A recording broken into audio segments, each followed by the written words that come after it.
I knew everything had shifted the moment I stepped through the heavy iron gates of the Sonoma Valley estate.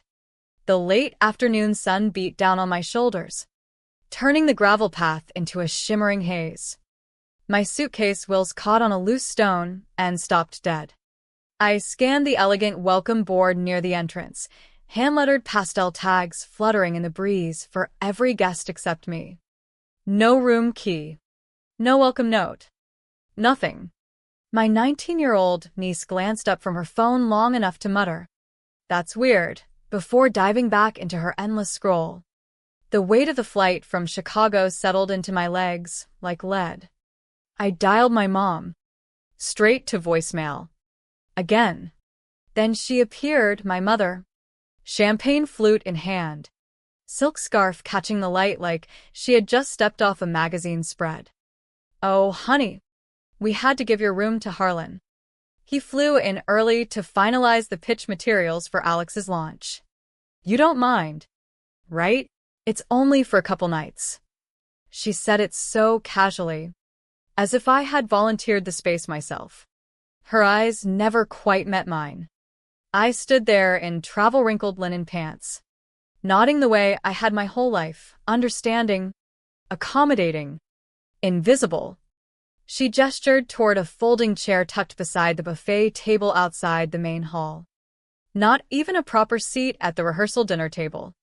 I ate lukewarm grilled asparagus and dried chicken that tasted like it had been waiting too long for someone to care.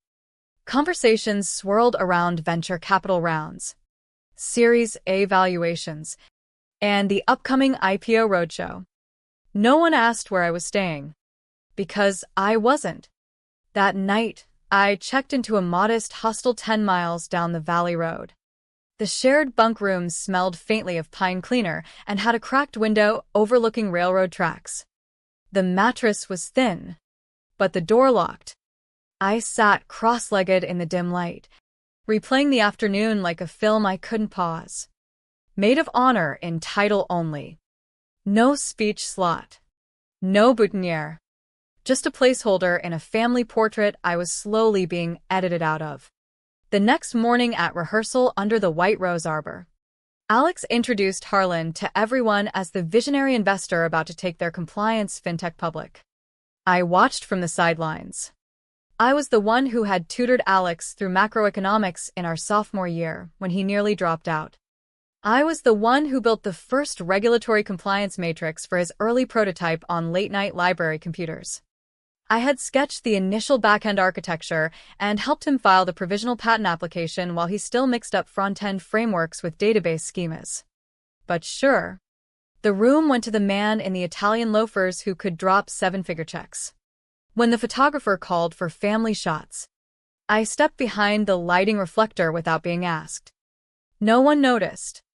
I adjusted angles, handed out water bottles, steadied my niece when she wobbled in her heels. Mom beamed in her pearl brooch, the same one she had given me years ago for when your time comes. Alex whispered something that made my sister laugh too loudly.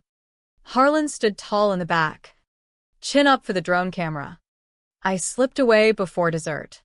The gravel crunched under my flats as I walked back toward the road. A little girl in a sundress skipped past with her father and looked up at me. "You smell pretty. Like flowers." I smiled despite myself. I had sprayed on my sister's signature peony and bergamot perfume out of habit that morning. The scent now felt like an eraser wiping me from the scene. Back in the hostel, I opened the family group chat.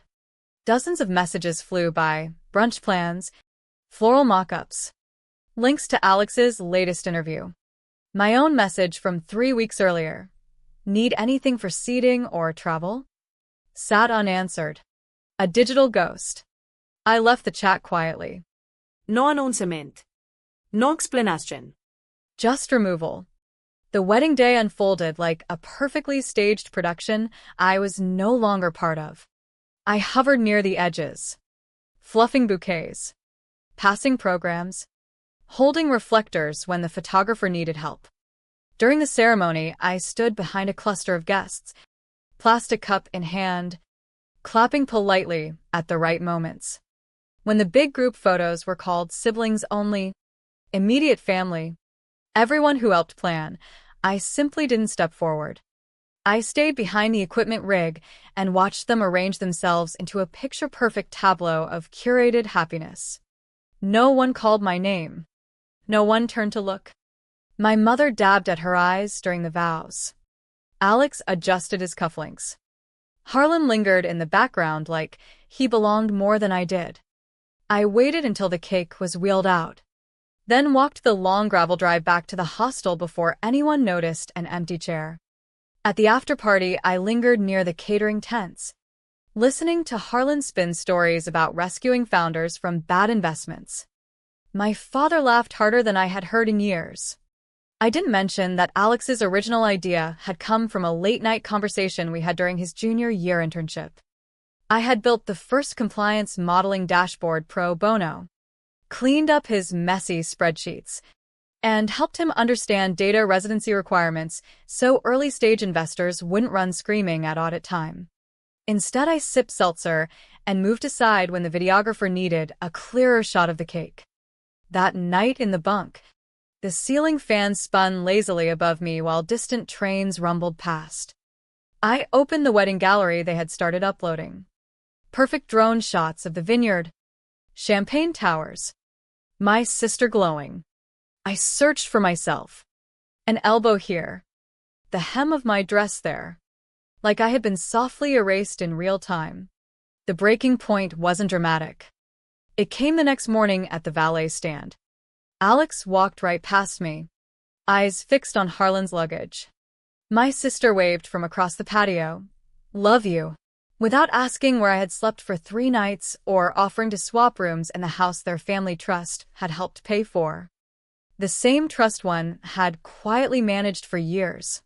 I ordered an Uber to the Amtrak station without saying goodbye.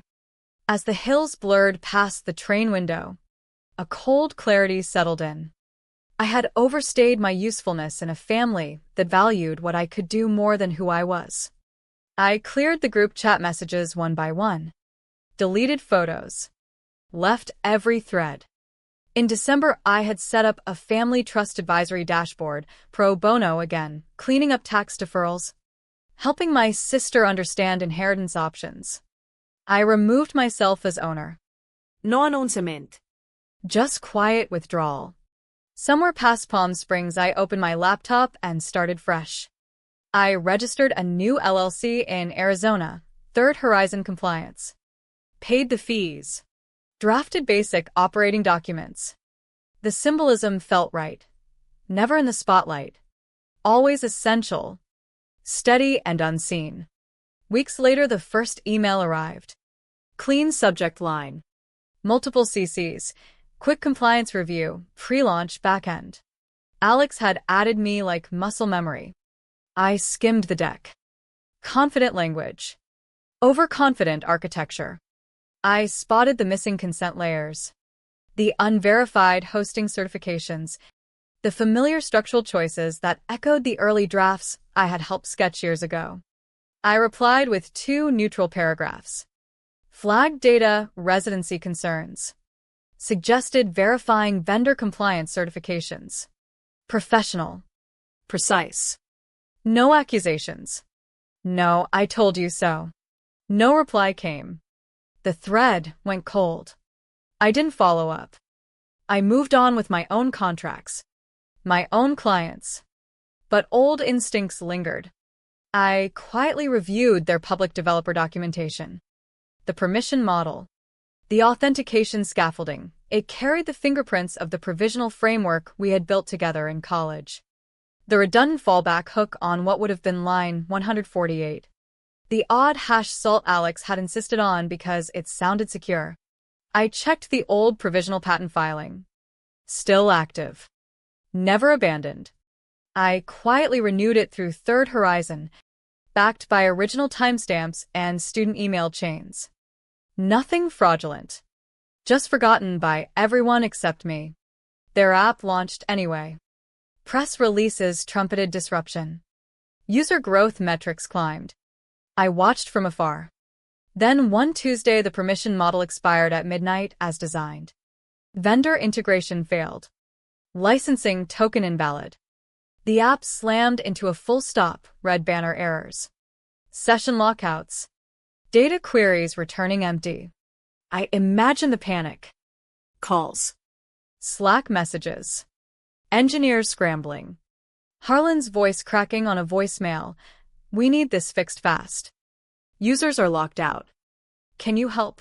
I saved the message. Added it to a contingency folder alongside the original agreements. Code references. And wedding photo of the lone folding chair by the kitchen door, my assigned seat. Their cease and desist arrived next, poorly formatted. Emotional. Sent from Alex's account with sloppy metadata. My attorney drafted a precise mirror response. Original license. Renewal proof. Breach report. Penalties schedule highlighted clause by clause. Not rage. Structure. They rejected the initial licensing offer, $1.3 million for limited use. Backdated. No equity. No future advisory. Harlan called it extortion. We let time pass. Then we escalated to the vendor per standard protocol. Level 3 violation. Backend keys disabled by morning. The app went dark. Rede de reais exploded. App Store reviews tanked. Premium paid, and now it's gone. Data vanished. Their hiring paused. Resumes updated. Momentum evaporated. Gavin texted once more. Can we revisit the offer? We responded with updated terms plus delay penalties. Time lost was time lost. Kelton Capital issued a quiet, strategic pivot update. The startup filed for realignment, corporate speak for dismantling, while hoping for salvage. Social channels went silent. The domain redirected to a generic page. I never gloated. Never posted. The power wasn't in confrontation. It was in the architecture remembering what people had chosen to forget. 13 months later, I returned to the villa, not as family, but on retainer. A rising Austin-based AI firm had rented the estate for their leadership summit. They needed IP structure audit, licensing protocol rewrite, federal procurement guidance. A former colleague had recommended Third Horizon. My name was now on the brief. Not buried in CC lines. They flew me business class. Sent a private driver. Booked the premium suite. The villa looked familiar yet transformed. No wedding florals. No photo booth. Just sleek white boards and modular furniture. Staff handed me a badge. Third Horizon Lead Compliance Advisor. Full access. During a break, I stepped onto the back patio. The arbor was gone. Just open grass and a few quiet chairs. I sat for a long while. No ghost shouted. Closure arrived softly, wearing my own name on a badge and opening doors that once stayed locked. Inside, executives asked who their IP watchdog was. Someone answered without hesitation. She is. Later, on a routine vendor call, my sister's voice appeared in a group brainstorm, muted. Camera off. Unknown to her. She muttered frustration about permissions and missed opportunities on a back-end issue. She meant the app. I remembered the room too. And that was enough. That evening I opened the archive folder one last time. The wire transfer receipt. Time-stamped breach logs. The voicemail labeled simply panic. I added one note. Forgiveness is free. Licensing isn't. Then close the file. Some rooms remain empty. Some chairs stay folded. Some people only ask the right questions after the door has already locked. I no longer needed a key. I owned the building. The train of consequences had already left the station long before anyone noticed I was no longer waving from the platform. And in the quiet that followed, the only voice that truly mattered was the one I had finally chosen to listen to, my own.